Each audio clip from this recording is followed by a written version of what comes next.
राधे राधे राधे राधे। मैं कथा कहाँ सुना रहा था, क्या कह रहा था मैं? माता शिशु नाम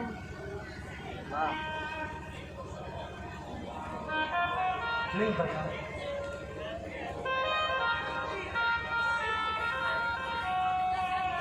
प्रेम से कहिए राधे राधे। अश्वत्थामा को पकड़ करके लाए हैं द्वारिकाधीश और अर्जुन। किस विधि से मारूं बताओ, किस विधि से मारूं? तब द्रौपदी ने कहा मत मारो।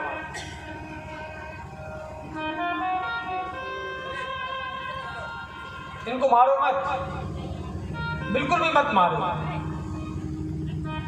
अरे क्या कह रही हो? जिसने तुम्हारे 5 पुत्रों का वध कर दिया और तुम कह रही हो कि मत मारो? हाँ, मैं कह रही हूं मुच्यताम एषः ब्राह्मणो नितराम गुरु। इसको मत मारो, क्योंकि पहली बात ये ब्राह्मण है और दूसरा तुम्हारे गुरु का पुत्र है। जो विद्या तुम्हारे गुरुजी ने तुम्हें दी है वो अपने पुत्र को भी नहीं दी। उस गुरु का भी तो मान रखो।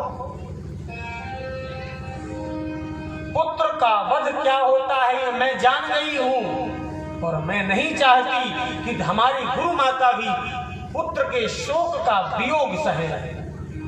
मैं नहीं चाहता। युधिष्ठिर जी से पूछा क्या किया जाए?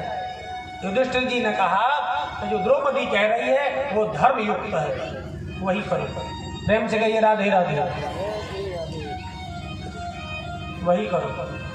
भीम कहते महाराज अगर अर्जुन तुम छोड़ दोगे तो मैं छोड़ूंगा नहीं, मैं तो मारूंगा। नकुल और सहदेव भी कहते हैं कि हाँ भैया भैया बिल्कुल सही कह रहे हैं, मत छोड़ो, इसका वध कर दो। अच्छा, द्वारिकाधीश कुछ नहीं कह रहे, एकांत में खड़े हैं।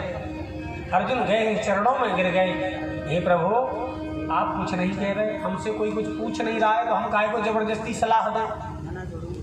हम लोगों की तो यही आदत है ना, हमसे कोई कुछ पूछे चाहे ना पूछे, दो लोग आपस में बात कर रहे हैं, हम बीच में तीसरे पहुंच जाएंगे और अपने मन से सलाह देने लगेंगे। अपने मन से सलाह देते हैं। सीखो द्वारिकाधीश से, जब तक पूछोगे नहीं सलाह नहीं दूंगा। पहुंचे हैं और कहा कि बताओ क्या किया जाए? द्वारिकाधीश कहते मार डालो, मार दो।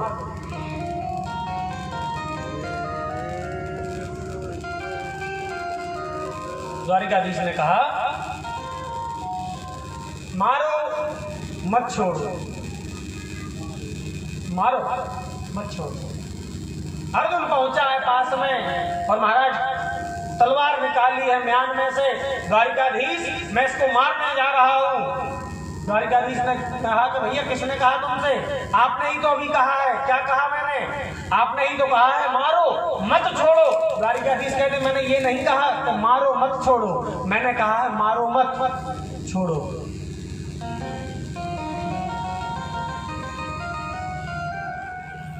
क्या मतलब है? कभी तो कहते हो मारो मत छोड़ो और कभी कह देते हो मारो मत छोड़ो, क्या अर्थ है? भीम कहता है वाह प्रभु आप ना तो स्वयं सीधे हैं और ना आपकी बात ही सीधी होती है। सीधा सीधा कहो ना। द्वारिकाधीश कहते हो अर्जुन है समझ लेगा। अर्जुन ने निष्कर्ष निकाला ये ब्राह्मण है और ब्रह्म बंधुर न हंतव्य आतताई बधारण।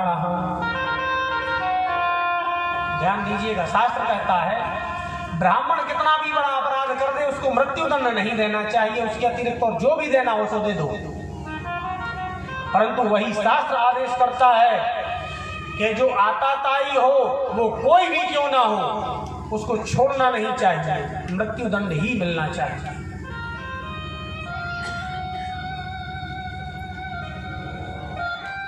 अश्वत्थामा ब्राह्मण है और आताताई भी है, अब क्या होगा? निष्कर्ष निकाला अर्जुन ने, बपनम द्रविणादानम स्थानान्निर्यापणो तथा ऐसे ही ब्रह्म बंधूना बधो नान्योस्ति देहिकः।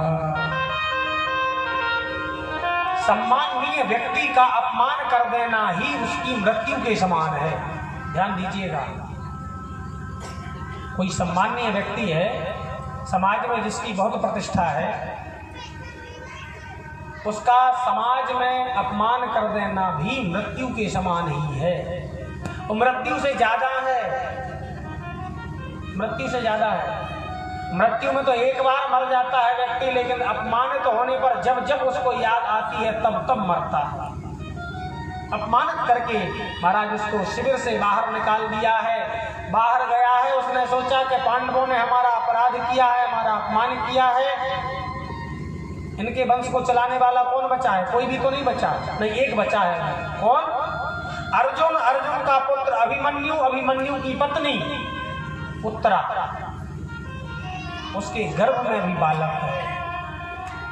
उस गर्भगत शिशु पर आज पुनः ब्रह्मास्त्र छोड़ा है। भगवान ने गर्भगत शिशु की रक्षा की, द्वारिकाधीश ने रक्षा की।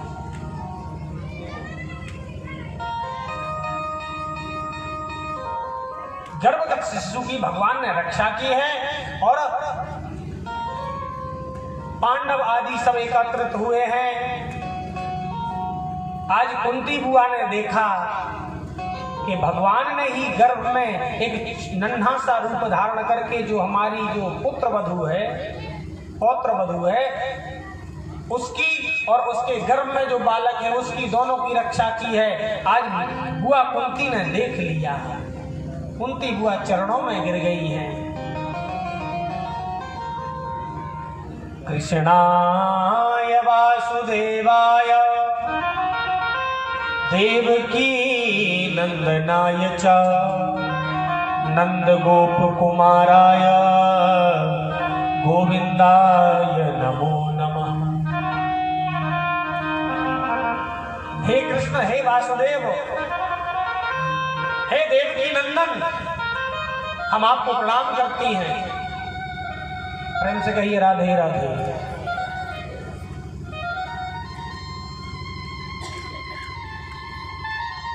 कन्हैया ने कहा, बुआ आज ये उल्टी गंगा क्यों बह रही है? हमेशा तो हम आपको प्रणाम करते थे, आज आप प्रणाम कर रही हो। कहा आज आज मैं सब समझ गई, आज तो हमें ठग नहीं सकते, मैंने देख लिया है। क्या देख लिया? आप भगवान हैं। ध्यान दीजिएगा, कुंती बुआ कह रही हैं, मैं समझ गई, आप ना तो कृष्ण हैं और ना ही हमारे भाई के पुत्र हैं और ना ही अर्जुन के साले हैं, आप तो भगवान हैं। अरे नहीं बुआ, भगवान मैं कहां से भगवान हो सकता हूं? मैं तो आपका भतीजा हूं। चुप रहो, आज मैंने देख लिया, आज मैं समझ गई। जब बहुत बुआ ने कहा तो भगवान कहते ठीक है, जब तुमने हमें भगवान मान ही लिया है तो वरदान मांग लो, वरदान मांग लो, क्या चाहिए? युधिष्ठिर, भीम, अर्जुन, नकुल, सहदेव, द्रौपदी, सुभद्रा, सबने वरदान मांगा है, सबने वरदान मांगा। अंत में जब कुंती बुआ से कहा गया वरदान मांग लो, तो कुंती बुआ ने क्या मांगा? ध्यान दीजिएगा, प्रेम से कहिए राधे राधे। आज कुंती बुआ ने जो मांगा है भैया, हम लोग सोच भी नहीं सकते, हम लोग सोच भी नहीं सकते। कुंती बुआ कहती हैं, अगर हमें वरदान देना चाहते हो तो एक ही वरदान दे दो। क्या वरदान चाहिए? विपदः सन्तु नः शश्वत् तत्र तत्र जगद्गुरो विपदो दर्शनम यस्या अपुनर्भव दर्शनम। हे द्वारिकाधीश, अगर आप हम पर प्रसन्न हैं और हमें वरदान देना चाहते हैं तो एक ही वरदान दीजिए। क्या वरदान हुआ बताओ?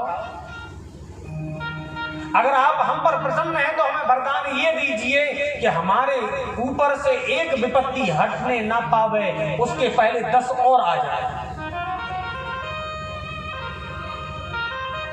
ऐसा कोई मांगेगा? ऐसा कोई मांगेगा? हम लोगों ने कभी भगवान के सामने बैठ करके कहा कि हे भगवान हमें विपत्ति दे दो? कभी कहा? बताइए ना, कभी हम लोग कहते हैं? हम कभी नहीं कहते। हमने विपत्ति कभी नहीं मांगी, हुआ कुंती मांग रही है। शांति से बैठिए भैया, आराम से बैठिए, प्रेम से कहिए राधे राधे। आज कुंती हुआ विपत्ति मांग रही है, विपत्ति। एक विपत्ति ना हमसे हटे और उसके पहले ही आ जाए। और क्यों मांग रही है? पागल है क्या? नहीं, पागल नहीं है। विपत्ति क्यों मांगी जी? मैं आपको बताऊं, सबसे पहले तो वास्तविक विपत्ति क्या होती है।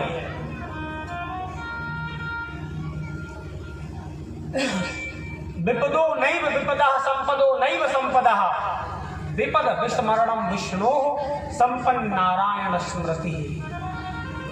जिसको हम विपत्ति कहते हैं, वास्तविक वह विपत्ति नहीं है। और जिसको हम संपत्ति समझ लेते हैं, वास्तविक वह संपत्ति भी नहीं है। जिस समय हमारा मन भगवान के चरणों में लग जाए, वास्तविक संपत्ति वह है। और जब हमारा मन भगवान के चरणों से दूर हो जाए, वही जीवन की सबसे बड़ी विपत्ति है। कह हनुमंत विपत्ति प्रभु सोई।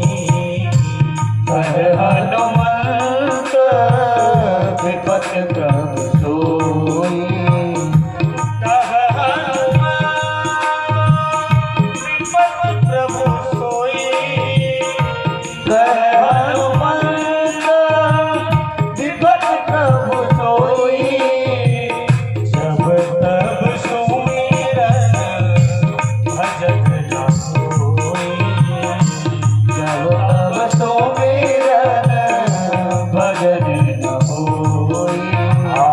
जब तब सुमिरन भजन न होई।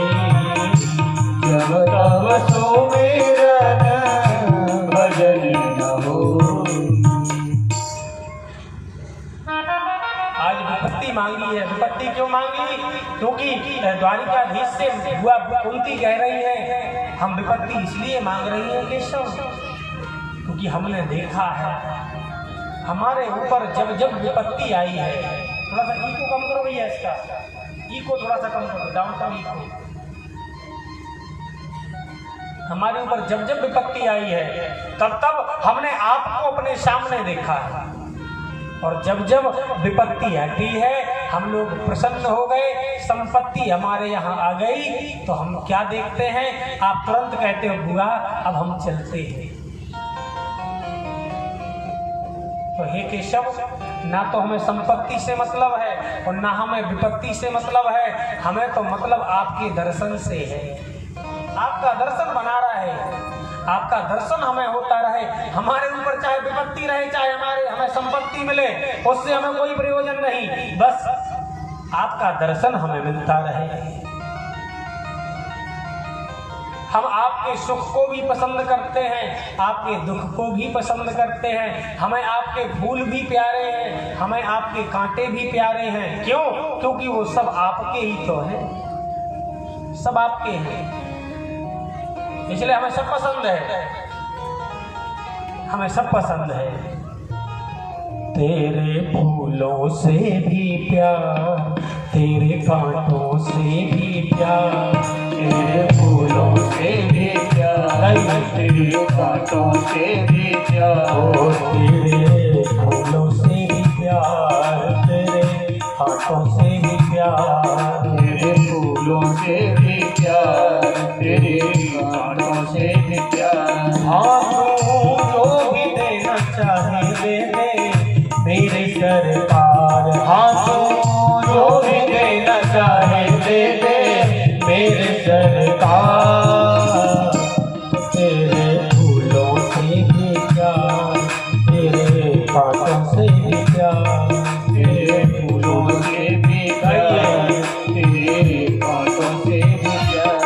चाहे सुख दे या दुख, चाहे खुशी दे या गम, चाहे सुख दे या दुख, चाहे खुशी दे या गम। कुंती बुआ ने सुख और दुख को समान माना, भगवान उनके यहाँ रुक गए। अगर हम भी जीवन में सुख और दुख को समान मान लें तो भगवान भी हमारी हमेशा रक्षा करेंगे। इसलिए बड़े प्रेम से गाइए, चाहे सुख दे या दुख, चाहे खुशी दे या गम, चाहे सुख दे या दुख, चाहे खुशी दे या गम। मालिक जैसा भी रखेगा हमें रह लेंगे हम, मालिक जैसा भी रखेगा हमें रह लेंगे हम। चाहे खुशी भरा संसार, चाहे आंसुओं की धार, चाहे खुशी भरा संसार, चाहे आंसुओं की धार। हाँ तू जो भी देना चाहे दे दे मेरे सरकार, हाँ तू जो भी देना चाहे दे दे मेरे सरकार,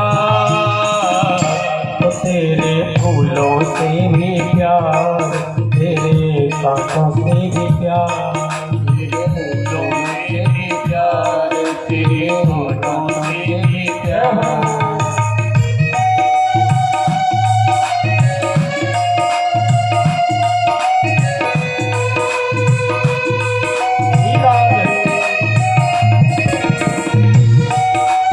ताली बजाते हुए गाइए।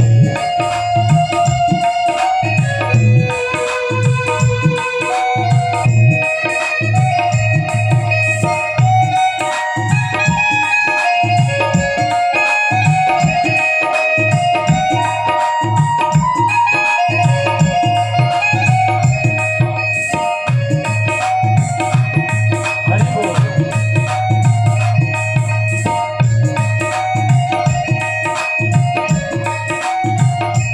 हमको दोनों है पसंद तेरी धूप और छाँव, हमको दोनों है पसंद तेरे धूप और छाँव। दाता किसी भी दिशा में ले चल जिंदगी की नाव, दाता किसी भी दिशा में ले चल जिंदगी की नाव। चाहे हमें लगा दे पार डुबा दे, चाहे हमें मझधार, चाहे हमें डुबा दे पार डुबा दे, चाहे हमें मझधार।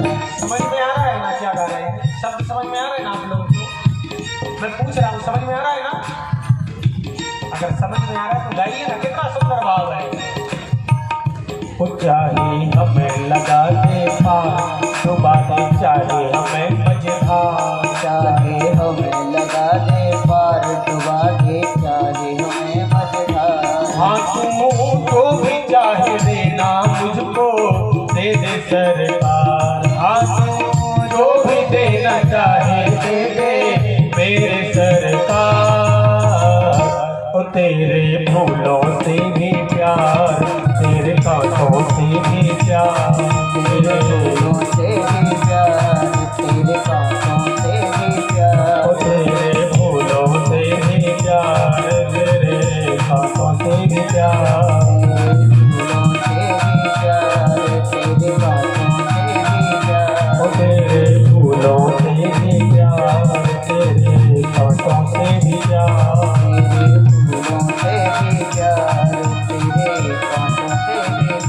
हमें आपके फूल हो चाहे कांटे हो सब पसंद है प्रभु। इसलिए हमें आप चाहे सुख दें चाहे दुख दें। ये भक्त का भाव है, ध्यान दीजिएगा। जो भगवान की भक्ति करता है ना, आप लोग अन्यथा ना लें, पर मैं सत्य कहूं, हम लोग भक्ति नहीं, हम लोग तो ढकोसला करते हैं। भक्ति नहीं कर पाते हम लोग, भक्ति नहीं होती है हम लोगों में, दिखावा ज्यादा करते हैं। जो भक्त होता है वो पूर्ण रूप से परमात्मा के आश्रय में हो जाता है। राजी हैं हम उसी में जिसमें तेरी रजा है। जो देना हो तो देता रहा, वो भक्त होता है। भक्त कह देता है प्रभु कहाँ ले चलना, जहाँ ले चलोगे वहां हम चलेंगे, जहाँ नाक रख दोगे वहीं हम रहेंगे। समर्पित हो जाता है। जहाँ ले चलोगे वहीं मैं चलूंगा, जहाँ ले चलोगे वहीं मैं चलूंगा, जहाँ ले चलोगे वहीं मैं चलूंगा। जहाँ ले चलोगे भक्त है, ये भक्त का भाव है। वहीं मैं चलूंगा, जहाँ नाथ रख दोगे, जहाँ नाथ रख दोगे जहाँ नाथ रख दोगे वहीं मैं रहूँगा। जहाँ ले चलोगे वहीं मैं चलूँगा। जहाँ ले चलोगे वहीं मैं चलूंगा, जहाँ ले चलोगे वहीं मैं चलूँगा। जहाँ ले चलोगे वहीं मैं चलूंगा। उनकी दुआ इसी प्रकार की भक्ता है। जहाँ ले चलोगे प्रभु, हमें आपका सुख दुख दिन रात कांटे फूल सब पसंद है। कुंती बुआ से भगवान कहते हैं कि बुआ हमारे पास में दुख तो है नहीं, हम कहाँ से दें, हमारे पास में दुख नहीं है। मैया लोग पता है ना, जब दूर से आती है ना तो वहीं से सबसे पहले देखती है कि हमें बैठना कहाँ है, किससे बहुत दिन से नहीं मिले हैं। आज जाकर के उसी के पास में बैठेंगे और आधा एक घंटा तो बतिया ही लेंगे।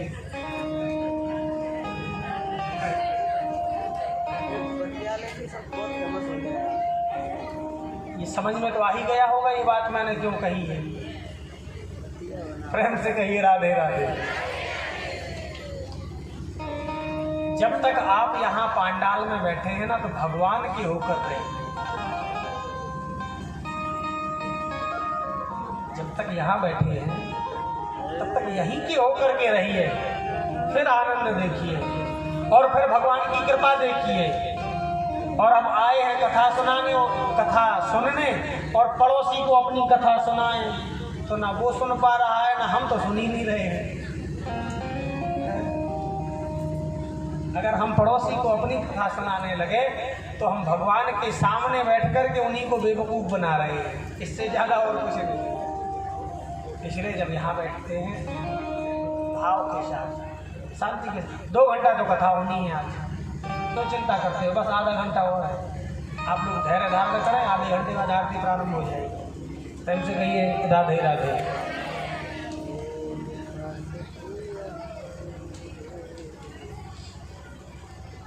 आज द्वारिकाधीश रुके हैं और द्वारिकाधीश ने आज क्या देखा, भैया युधिष्ठिर एकांत में बैठे बैठे रो रहे हैं। गए हैं, अरे भैया आप क्यों रो रहे हो? रोते हुए युधिष्ठिर कहते हैं, द्वारिकाधीश जिनके बिना मैंने एक दिन भी जीवित रहने की नहीं सोची थी, पितामह भीष्म, द्रोणाचार्य, कृपाचार्य, हमारे काका मामा चाचा, दादा, ताऊ, जिनके बिना मैं एक पल नहीं रह सकता था, आज उन्हीं को मार के और मैं सिंहासन पर बैठा हूं। द्वारिकाधीश, मैं बिल्कुल सत्य कह रहा हूं। ये सिंहासन आज मुझे ऐसे लगता है जैसे खाने को दौड़ रहा हूं। मुझे सिंहासन पर बैठना अच्छा नहीं लगता, मुझे बिल्कुल पसंद नहीं आ रहा है ये सिंहासन। राज्य गद्दी पर बैठ करके राज्य चलाना तो मुझे बिल्कुल नहीं भा रहा है। किनका वध करने के बाद मुझे ये सिंहासन मिला है। क्या होगा मेरा, क्या गति होगी मेरी, क्या दुर्गति होगी मेरी। द्वारिकाधीश ने बहुत समझाया। जो उपदेश कुरुक्षेत्र में अर्जुन को द्वारिकाधीश ने दिया था, गीता का उपदेश, मानो वही उपदेश आज युधिष्ठिर जी को भी दिया, पर युधिष्ठिर की समझ में नहीं आई। समझ में क्यों नहीं आई? द्वारिकाधीश को बालक मानते हैं, हमसे छोटा है मुझसे, ये क्या मुझे समझाएगा। अच्छा एक बात बताऊं, कभी कभी उम्र का बड़ा प्रभाव पड़ता है। वही बात मैं यहाँ से बैठ करके आपसे कहूँ तो आपकी समझ में नहीं आएगी, परंतु वही बात कोई वृद्ध पुरुष अगर कह देगा तो हमारे दिमाग में जल्दी बैठ जाती है। उम्र का प्रभाव होता है, उम्र का प्रभाव होता है। द्वारिकाधीश समझ गए ये हमारी बात नहीं मानने वाले, फिर कौन समझाएगा? इनको तो समझाने वाले हैं एक महापुरुष। कौन? भीष्म पितामह, जो अभी भी कुरुक्षेत्र में बाणों की सैया पर पड़े हैं। वो उपदेश करेंगे तो इनकी समझ में आ जाएगी बात। पांचों पांडव, द्रौपदी आदि द्वारिकाधीश के साथ में वहां पहुंचे हैं और द्वारिकाधीश ने कहा है, पितामह पांडव आए हैं, बड़े ही व्यथित हैं, बड़ा कष्ट हो रहा है उनको, आप उपदेश करिए। भीष्म पितामह ने उपदेश दिया है। दान धर्मान राजधर्मान मोक्ष धर्मान विभागसः श्रीधर्मान भगवत धर्मान समास व्यास योगः। युधिष्ठिर तुम राजा हो, राजा को इतना ज्ञान होना चाहिए। दान धर्म सिखाया है, राजा का धर्म क्या है सिखाया है, मोक्ष प्राप्ति का साधन बताया है, स्त्री धर्म बताया है द्रौपदी को। स्त्री का धर्म क्या है? स्त्री का धर्म का जैसे ही वर्णन कर रहे थे पितामह भीष्म, अचानक द्रौपदी को हंसी आ गई, जोर से हंसी आ गई। भीष्म पितामह ने पूछा, देवी मैं उपदेश कर रहा हूं और तुम हंस रही हो? डर गई द्रौपदी। भीष्म पितामह के तुम्हारे सामने कोई नहीं जोर से हंस सकता था और आज तो उपदेश कर रहे हैं फिर हंसी आ गई। डर गई द्रौपदी। पितामह क्षमा करना, मुझसे अपराध हो गया, वो थोड़ा सा कुछ मुझे हंसी आ गई। नहीं, कुलवती स्त्री, जो कुलवती नारी है ना, वो अनायास सभा में हंस नहीं सकती। कारण है, बताओ। तो बहुत पूछा है, तब द्रौपदी ने कहा है, पितामह भीष्म तो फिर सुनो, आज आप बड़ा ही धर्म का व्याख्यान कर रहे हैं। राजा का धर्म, भगवत धर्म, भगवान को प्राप्त करने का धर्म क्या है, ये सब सिखा रहे हैं। स्त्री को स्त्री का धर्म बता रहे हैं। उस दिन आपका ये धर्म कहाँ गया था, जब भरी सभा में मुझे घसीटते हुए ले जाया गया था? तब आपका ये धर्म कहाँ चला गया था? तब आपको इस धर्म की स्मृति नहीं आई? मैं चीख रही थी, चिल्ला रही थी और आपसे भी मैंने दोनों हाथ जोड़ करके रक्षा की प्रार्थना की थी। तब आपको ये धर्म स्मरण में नहीं आया? जिस भीष्म पितामह के सामने बड़े बड़े योद्धा भी महाराज थर्राते थे, वो भीष्म पितामह आज हिलकियां भर के रोते।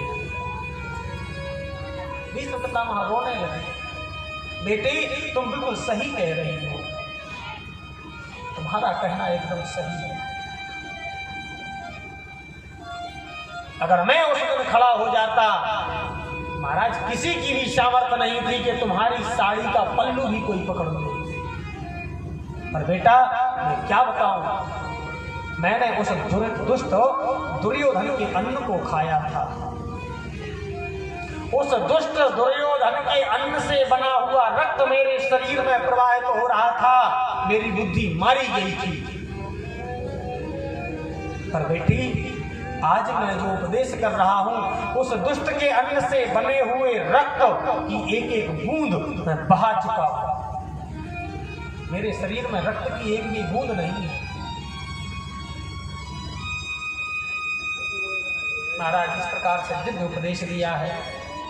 एकादशी के दिन 11 श्लोकों में भगवान की स्तुति की है और अंत में भगवत धाम को चले गए। बोले भक्तवत्सल भगवान की। द्वारिकाधीश द्वारिका गए हैं, अर्जुन को साथ में लेकर के गए हैं। वहां पर द्वारिकाधीश जो द्वारिका में जो श्री कृष्ण का वंश है, उनको महात्माओं का श्राप लगा है, संपूर्ण यदुवंश नष्ट हो गया है। द्वारिकाधीश भी भगवत धाम को, अपने धाम को चले गए हैं। अर्जुन वहां से आए हैं पुनः अपने भाई के पास में और कहने लगे हैं, वंचित तो हम महाराज। अरे भैया हमारी तो बुद्धि, हम ठगे गए हैं, हम ठगे गए। क्यों ठगे गए हैं? जिसको हम अपना मित्र समझते थे, जिसको हम अपना साला समझते थे, जिसको हम अपना सारथी समझते थे, जिसको हम अपने अनेकानेक हमने रिश्ते बना रखे थे, वास्तव में वह कुछ नहीं था, वो तो भगवान था। हम उसे समझ नहीं पाए। कुंती बुआ को पता चला है, द्वारिकाधीश चले गए हैं, तुरंत योग समाधि में बैठी हैं और भगवत धाम को प्राप्त हो गई हैं। पांचों पांडवों ने स्वर्गारोहिणी की ओर चल दिए हैं। मार्ग में ही सब महाराज केवल अकेले युधिष्ठिर जी पहुंचे हैं सशरीर स्वर्ग। वो महाभारत का प्रसंग है, उसको हटाओ। परीक्षित जी महाराज राजा बने हैं और परीक्षित जी जब राजा बने हैं, आज परीक्षित जी ने मन में विचार किया है कि जरा अपने राज्य को देखें तो सही कैसा है। परीक्षित जी ने क्या देखा, एक बैल एक पैर के बल पर खड़े होने का प्रयत्न कर रहा है, एक गाय उससे आपस में वार्तालाप कर रही है। परीक्षित जी पहुंचे हैं पास में और कहा, आप हे वृषभ, आप कौन हैं बताइए, और आपको क्या कष्ट है? आपके 3 पैर किसने काट दिए? थोड़ा सा संक्षिप्त रूप से कथा ले रहे हैं। ये 3 पैर किसने काटे? वृषभ रूपधारी धर्म ने कहा, मैं किसको कहूं कि मेरे पैर किसने काटे? ज्योतिषी कहते हैं कि ग्रहों के कारण ही सुख दुख प्राप्त होता है। कुछ लोग कहते हैं अपनी करनी के कारण सुख दुख प्राप्त होता है। ऐसा कह ही रहे थे, तभी एक नाटा सा तांबे के से बाल उसके केश हैं, एकदम कुरूप पुरुष चला रहा है हाथ में तलवार लेकर और कहता है, मैं छोड़ूंगा नहीं तुम्हें, एक पैर बचा है उसको भी काट दूंगा। वो कौन है? वही तो कलियुग है। परीक्षित जी महाराज ने धनुष पर बाण चला लिया, मैं तुझे छोड़ूंगा नहीं, चरणों में गिर गया है कलियुग और कहा, महाराज अब द्वापर खत्म हो गया, अब हमारा समय है, हमें आना पड़ेगा। परीक्षित जी कहते हैं कि मेरे राज्य में तू आ नहीं सकता। तब 4 स्थान कलियुग को दिए हैं। द्यूतम पानम स्त्रिया शूनः यत्र धर्मश्च प्रविधा। 4 स्थान दिए हैं कलियुग के। ध्यान दीजिएगा कलियुग कहाँ कहाँ रहता है। द्यूतम, जहां पर जुआ खेला जाता है, जहां जुआ खेला जाता है वहां कलियुग का वास है और कलियुग ही महाराज बुद्धि को नष्ट कर देता है। जो जुआ खेलने वाले हैं उनकी बुद्धि तो पहले से ही नष्ट होती है। द्यूतम पानम, समझ गए? समझदार को इशारा काफी है। जो मदिरा का पान करते हैं, मान लो वो कलियुग के सगे भैया हैं, वो खुद कलियुग के स्वरूप है महाराज, और क्या कहा जाए, वो तो खुद कलियुग है। और मदिरा के कारण ही उनकी बुद्धि इस प्रकार से नष्ट भ्रष्ट हो जाती है कि उन्हें अपना परिवार भी दिखाई नहीं देता, कि हमारे कारण से केवल हम मदिरा का पान कर रहे हैं, उसका प्रभाव केवल हमारे ऊपर नहीं पड़ रहा है, हमारे पूरे परिवार के ऊपर पड़ रहा है। हमारे बच्चे हमें देख रहे हैं, क्या वो हमारे सामने शराब पी करके आ जाएंगे, हम मना कर पाएंगे उनको? हमारी सामर्थ्य है कि हमको मना कर दे, क्यों पी तूने? और अगर मान लो हमने उसको मना भी कर दिया कि तुमने क्यों पी, और उसने सामने से कह दिया तुम क्यों पीते हो, तो क्या कहेंगे? घर में लगातार कलह बनी रहती है ऐसे लोगों की। क्यों? क्योंकि वहां कलयुग का वास है। यूतम पानम स्त्रिया, जहां पर व्यभिचार होता है, पर स्त्री गमन होता है, वहां पर भी कलयुग का वास है। और शूनः, जहां पर हत्या होती है, वहां पर भी कलयुग का वास है। प्रेम से कहिए राधे राधे। इन 4 स्थानों पर कलयुग को वास दिया है। कलयुग ने कहा महाराज ये चारों स्थान आपके राज्य में कहीं नहीं है। देखिए ये भी एक समय था, ये भी एक समय था। परीक्षित के राज्य में ना तो कहीं शराब खाना था, ना कहीं वेश्यालय था, ना जुआ खेला जाता था, और ना ही कहीं वो बेचने वाला सिस्टम, उसको क्या कहते हैं, कसाई खाना, वो भी कहीं नहीं था। इसीलिए तो परीक्षित का राज्य था।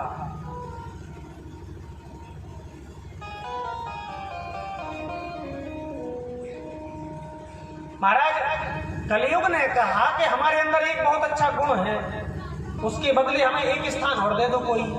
कहा बताओ तुम्हारे अंदर गुण क्या है, पहले गुण बताओ, उसके बाद में हम तुम्हें स्थान देंगे। तो कलयुग कहता है महाराज हमारे अंदर एक गुण है, बहुत बढ़िया गुण है। क्या?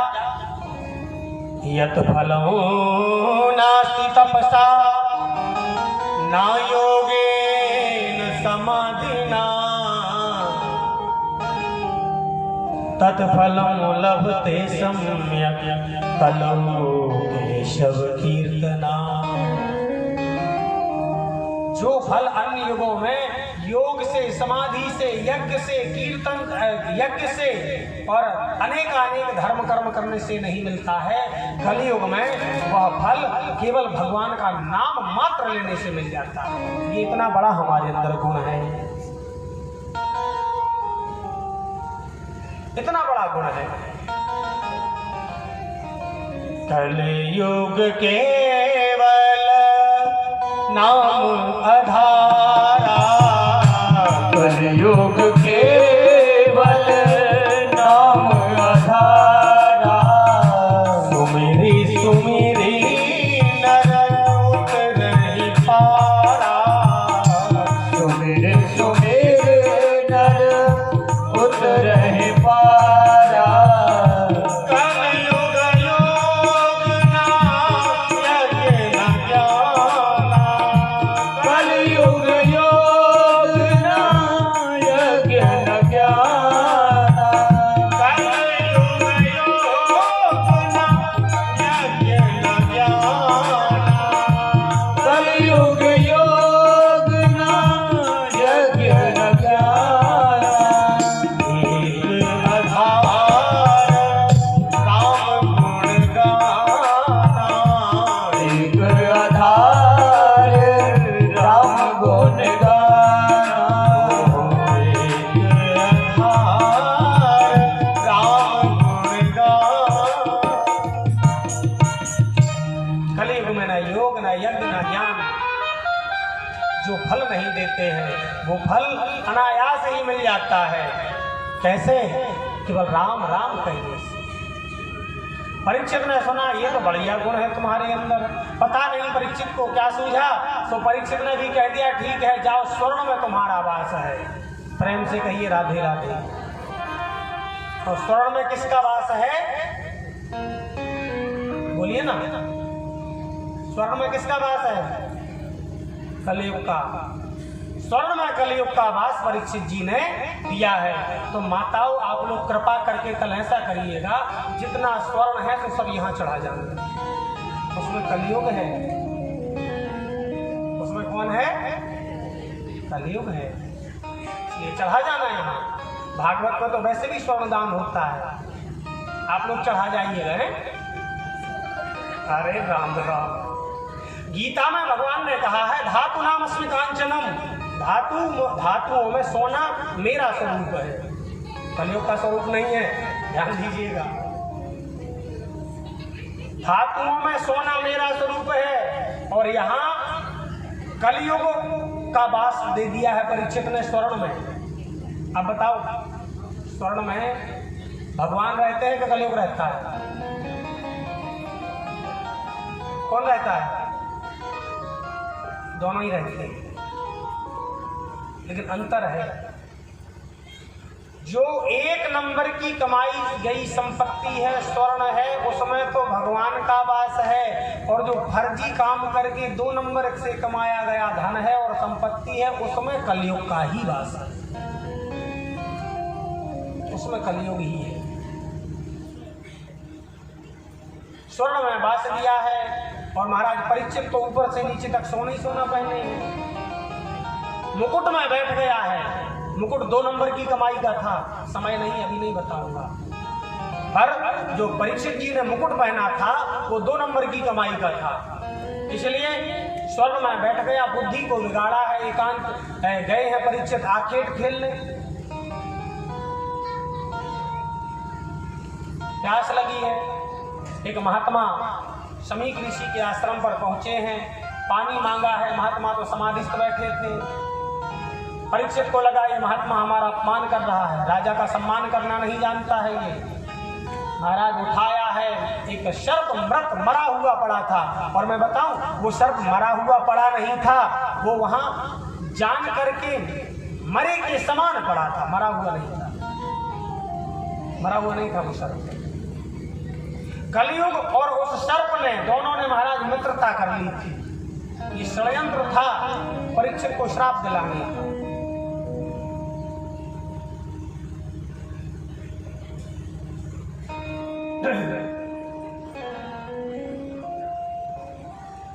आज परीक्षित ने बाण के अग्रभाग से उठाया है उस मृत सर्प को और महात्मा के गले में डाल दिया। अपमान हो गया आज संत का, संत का अपमान हुआ है। महाराज जैसे ही वहां से चले गए परीक्षित, पुत्र को पता चला है हमारे पिता का अपमान परीक्षित ने किया है, श्राप दे दिया है। जल में खड़े हुए थे, वहीं से उन्होंने श्राप दे दिया है। इति लंघित मर्यादा तच्च कहा सप्तमे हनि, दंक्षति स्म कुलांगारो नोदितो में ततद्रोह। जो क्षत्रिय राजा हमेशा हम ब्राह्मणों के चरणों में पड़े रहते थे, आज उनकी इतनी सामर्थ्य हो गई कि वो ब्राह्मणों का अपमान करने लगे। जाओ गया श्राप है कि आज से 7वें दिन तक्षक नाम का सर्प परीक्षित का दंशन करेगा, 7वें दिन उसकी मृत्यु हो जाएगी।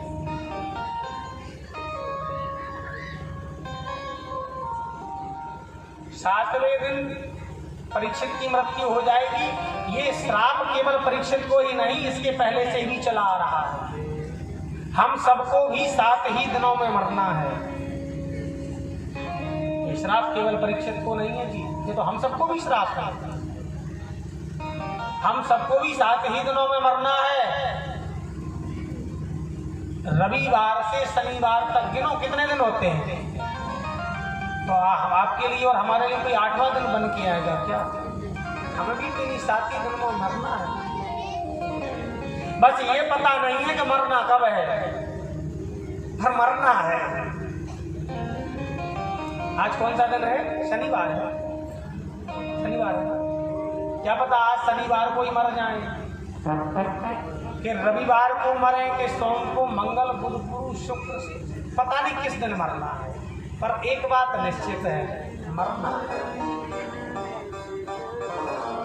तो अखंड सत्य है, बस ये पता नहीं कब मरना है।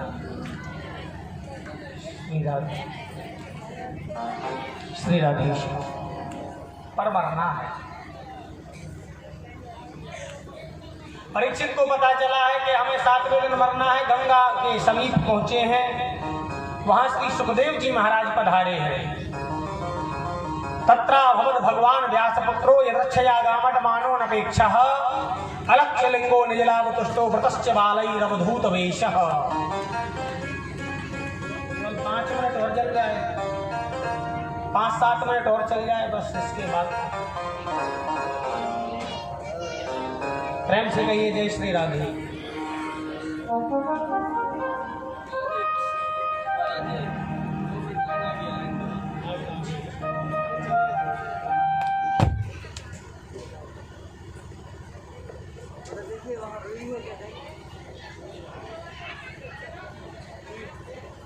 और वहाँ एक बत्ती रखी होगी, ढूंढ लो तुम, बत्ती ढूंढो तब तक। और यहीं रखी। इसको बंद करना होगा।